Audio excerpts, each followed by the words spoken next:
everybody.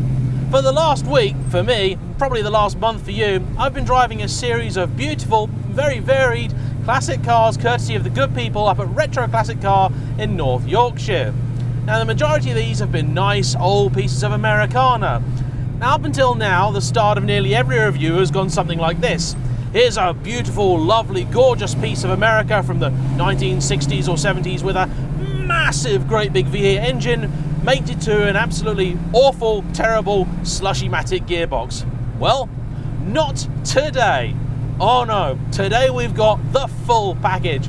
We have an absolutely glorious 1968 Chevrolet Camaro SS with a 427 cubic inch, that's 7 litres for you and me, big block Chevrolet engine mated to 4 on the floor. That's right, this is a big block muscle car with a manual gearbox in it. A manual at last. Whew. That's not been the easiest thing to get started with, I must confess, because at low speeds there's a very cammy engine, the clutch isn't very cooperative, and the throttle pedal is a little bit insensitive as well, and so it takes some getting used to sort of pull away. This car's also got a few odd quirks, like an indicator that simply screams at you, and the largest rear view mirror I've seen fitted to any car not on a drift track. Apparently these two features were because this car previously had a very elderly owner who evidently couldn't see very well or hear. I'm not surprised that he went deaf, considering he spent some time listening to this.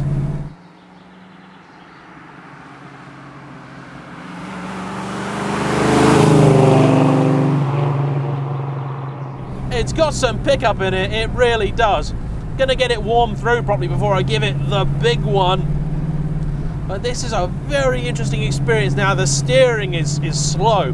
The last thing that I actually drove in the real world, or classic, was the Chevy 210. That's actually a 50s car, but it was a resto mod, so it actually drove really quite well.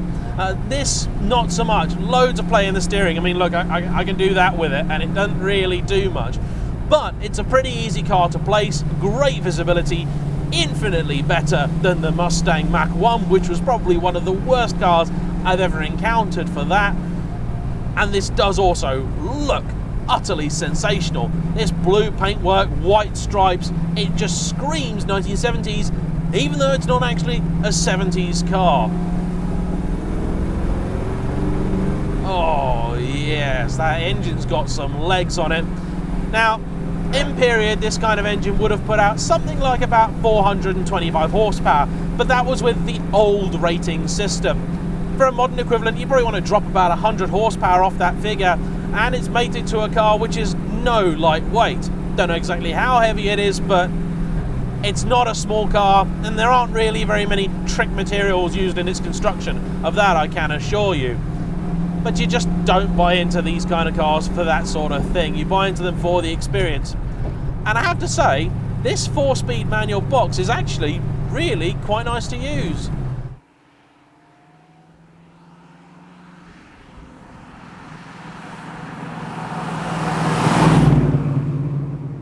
In heel and toes, you expect that you might. Oh, brakes very grabby. Now, let's see if I can pull away with any sort of dignity, shall we? I had a load of builders give me a lot of thumbs up earlier because it's clearly their sort of car, and I was very worried I was going to make a fool of myself in front of them. Nope, just going to make a fool of myself on my own. Here we go. Oh, yeah, the revs drop quite quickly. The gearbox is an odd configuration. It sits between third and fourth, not first and second, which is maybe the better way around for it to be. I'm not sure I've driven very many 4-speed manuals, it must be said.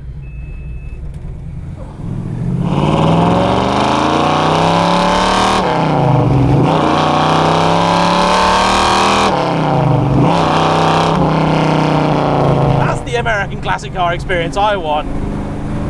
Suspension is terrible. It's so wallowy. Look at this. It's awful. It's tragic, but it makes the noise. I mean, no wonder they all wanted to race in a straight line. I certainly wouldn't want to race in one going around a corner. I'd be very cautious in this thing. Probably more so than need be. I'm sure if someone showed me how it was done, you'd have a lot of fun with it. And I'd certainly be tempted to resto mod one of these. I'd probably keep the powertrain exactly as it is, but that suspension, I'd change that.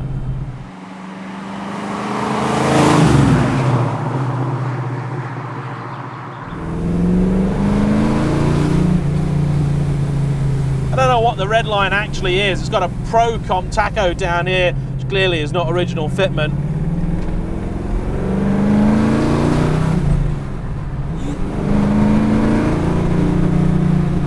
And even though I feel like I'm doing about 90, I am in fact doing about 50. But that is the joy of these cars, isn't it? That is the sheer joy. It's about the noise, about the looks. Everything else can go away.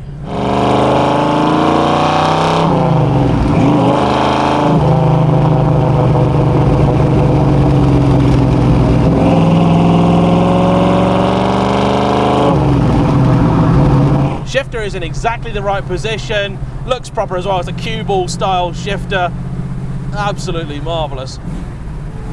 Yeah, that's all I want to do all day long.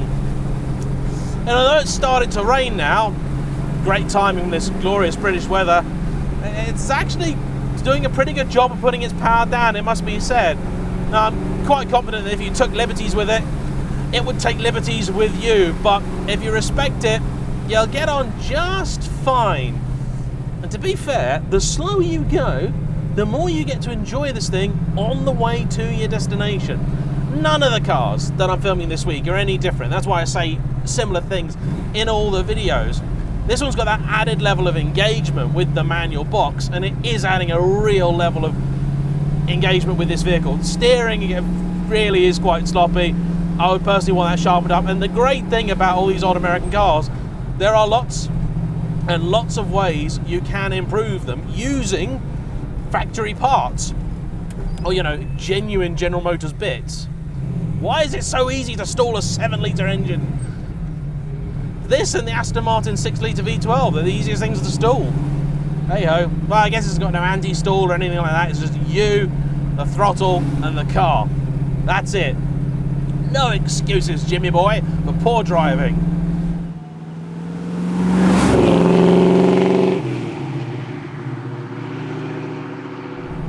It is the sort of car, if you ever wanted to impress anyone, you tell them all the numbers, but you never take them out in it because it's not really going to be that quick.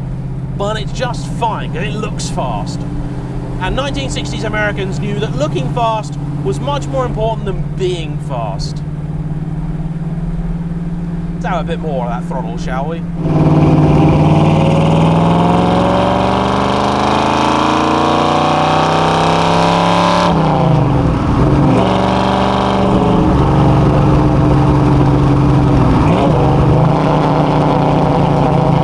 This so much. And here's a bit of a bonus for you. This is not the only Camaro SS that I'm driving today. I am also going to be driving one of its modern relatives, a 2019 SS.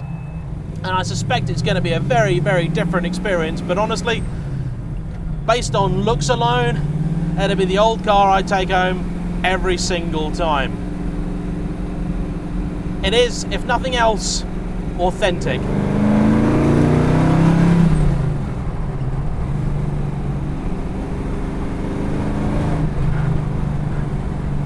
Thanks for watching. Please like, comment below. If you want to see more cars like this, check out my other videos or head to the website for Retro Classic Car. And I'll see you all for the next one.